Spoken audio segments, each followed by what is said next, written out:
A paz do Senhor Jesus, na tarde deste dia, mais uma vez eu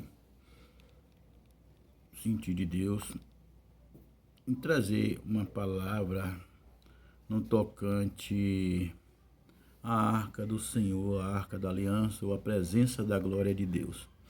Nós sabemos que nós temos a necessidade dessa presença cotidiana em nossas vidas. E todos sabem que, louvado seja o nome santo do Senhor, a história do que sucedeu, né, em 1 Samuel, sobre a vida pregressa, direi assim, de Samuel, sumo sacerdote, e dos seus filhos, né, Ofni e Finés. A Bíblia diz que todos os anos Israel descia lá para Siló para adorar o Senhor. E lá em Siló havia um templo. E lá neste templo estava a Arca da Aliança, ou seja, a presença da glória de Deus. E eu vejo que o mais importante das nossas vidas é, sem dúvida nenhuma, a alegria de saber que na nossa casa tem a presença de Deus. Mas que me também chama a atenção que não adianta você ter a presença da glória, a presença de Deus, e você não dar a importância ou não ter o temor necessário. É como se você tivesse a casa cheia de gente e você não desse importância. Então, além de ter a certeza, a convicção que o Senhor está na casa, é necessário também que tenhamos temor, façamos uma adoração a Ele e tenhamos um bom relacionamento. Porque alguém já me disse que Deus é igual óleo com água. Deus não se mistura com pecado e nem tampouco Ele ama pecado. Ele ama o pecador, mas odeia pecado. Ele não suporta pecado. E a Bíblia vai falar que Eli, o sumo sacerdote. O sumo sacerdote é aquele que recebia as ofertas, o sacrifício, e apresentava a Deus pelo povo, pela nação. Mas que adianta um pai de família ser um exemplo se dentro da casa dele tem mau exemplo? A referência lá fora não é um bom exemplo. A referência lá fora, ele é bom, mas os filhos dele, sabe lá o que os filhos dele fazem? E o que eu entendo até hoje, que eu fui criado assim, a sempre obedecer meus pais. Casado, hoje eu sou avô, mas eu tenho minha mãe. Mas eu ainda hoje eu sou obediente à minha mãe. Porque é promessa do Senhor e é mandamento, além de mandamento, é promessa para que nós vamos bem ou prosseguimos bem na vida. E eu entendi também que filho não é pai. Filho é para obedecer aos pais. E os pais, ou queira ou não queira, ele tem que instruir o filho. Porque o filho, ele pode ser até avô, bisavô, mas se ele tem um pai, ele tem que ser obediente. E tem que obedecer e tem que respeitar a casa dos seus pais. Eu, nessa idade, irmão Gilmar, tenho meus filhos, e eu não obrigo os meus filhos a seguir os meus caminhos, os meus segmentos. Mas eu digo a eles que eu respeito a eles, a vontade dele, para que eles venham respeitar a minha vontade e quem está na casa. Porque o meu altar de adoração está na casa e no lugar do altar não pode, não deve ter interferência mundana.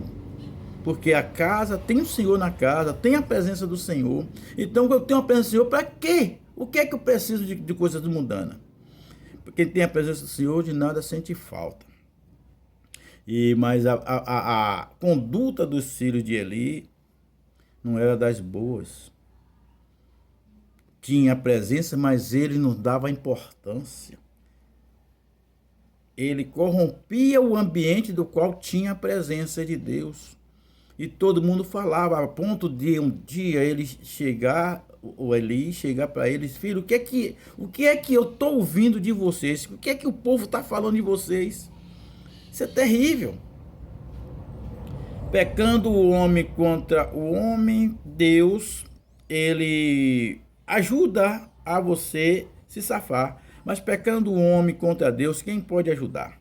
Mas o que me chama a atenção é que ele era sumo sacerdote e os filhos eram sacerdotes. Todo dono de comércio, ou uma grande empresa, ou até mesmo do lado do executivo, quando se tem um ministro, se tem algum funcionário que a conduta dele não é correta, geralmente afasta ele da função que exerce para que seja corrigido aquele erro. Isso é natural. Mas a Bíblia fala que Eli não tirou a função dos filhos. Os filhos continuavam sendo sacerdotes, continuavam fazendo coisas que não agradavam ao Senhor, a ponto do Senhor dizer que o Senhor queria matá-los. E entra agora Samuel crescendo naquele ambiente, mas o Senhor, num tempo determinado, permitiu, naquela peleja de Ana, do qual todos nós sabemos essa história, mas naquela peleja de Ana, e Ana fez um trato com Deus: dá-me o filho que eu darei ao Senhor. E aquele filho agora cresce na casa de Eli, no meio do sumo sacerdote e dos sacerdotes atribulados, sem compromisso com o Senhor. E a Bíblia diz que agora Israel, ela é oprimida, Israel agora é afligida pelos filisteus. E quem vai à luta, quem vai à frente da luta? O sumo sacerdote, ou sacerdote, no caso Eli era velho.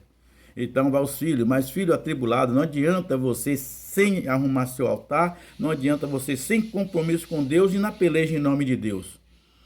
Porque você pode levar a Bíblia, mas a palavra do Senhor não vai contigo, a unção do Senhor não vai contigo. Tem hora que eu digo que não adianta você fazer teologia se você não tiver a presença de Deus. As letras para nada vai servir. Se você não tiver a presença do Senhor, se não tiver cheio da unção do Senhor, para nada serve. Eu tenho uma grande admiração por um padre chamado José Roberto, e na sua homilia ele sempre relata de que o sujeito peca tanto, e na hora da morte ele faz uma missa, faz uma coisa, com quem ele vai ser salvo? Com quem aquilo ali vai perdoar o pecado? Não, ele tem a oportunidade de pedir perdão pelos seus pecados vivo. Porque depois de morto, nada adianta. Ele pode fazer missa sétimo dia, pode se cortar, pode fazer o que for. Nada vai acontecer, porque a oportunidade dele fazer as coisas e andar no caminho do Senhor é quando ele está vivo. E a Bíblia diz que eles vão à peleja, leva a presença, leva a arca do Senhor para a peleja, mas fracassam. E a Bíblia diz que os filisteus tomam a arca do Senhor se foi, a glória se foi agora de Israel, agora se foi lá de Siló. E aí vem aquela notícia, uma notícia triste, e vem um mensageiro e diz: olha, eu estava lá na peleja e nós fracassamos, perdemos.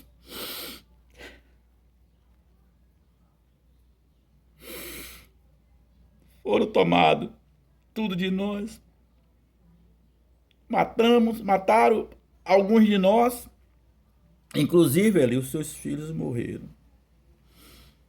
E ali não se preocupou, não foi porque os filhos morreram, mas ele se preocupou porque agora a glória do Senhor não estava mais no meio deles. Olha que forte. Quantos lares estão sem a presença da glória de Deus?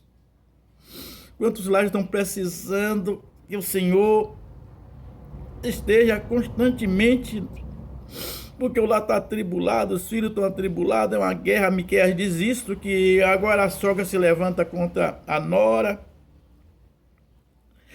se levanta contra a sogra, o genro contra o sogro contra o genro, o filho contra o pai contra o filho, porque está precisando da presença de Deus, porque quando tem a presença de Deus tem um temor, tem a obediência, tem um respeito, tem um carinho e tem um amor. Mas quando lá não tem essa presença, quando lá não tem a esperança de dias melhores, frustra. E a Bíblia diz que agora ele cai e morre. Mas ele não morre porque os filhos se foram. Ele morre porque agora ele disse: que resta para mim sem a glória? E eu digo a mesma coisa.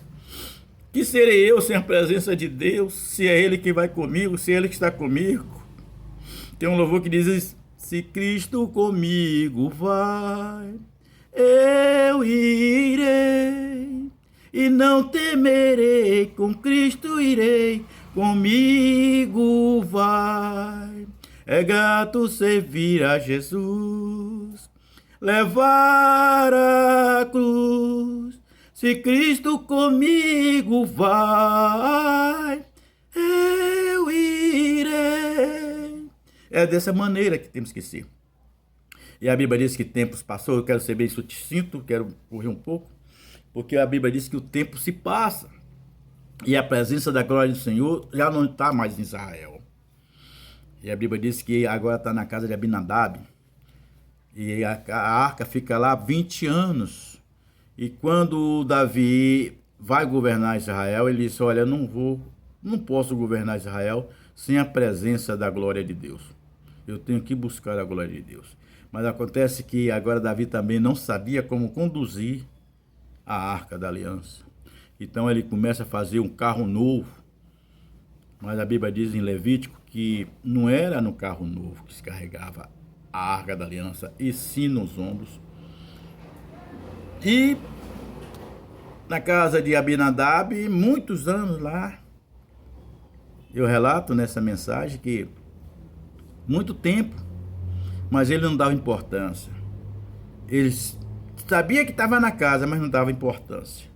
Tem gente que fica com a Bíblia aberta no Salmo 91. Não vai ter efeito nenhum se você não ler, se você não tem o diálogo, porque a Bíblia fala, aberta é Deus falando conosco.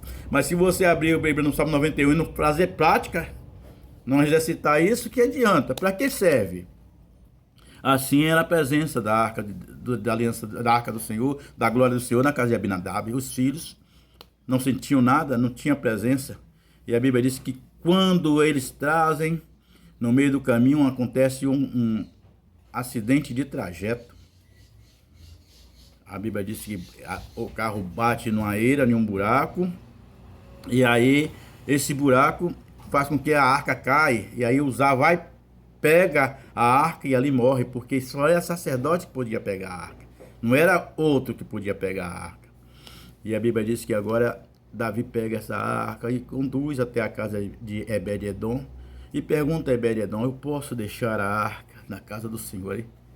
E eu te pergunto nesta tarde, eu posso pedir a vocês que aceite a Jesus na sua casa, que aceite a presença de Deus na sua casa através desta mensagem?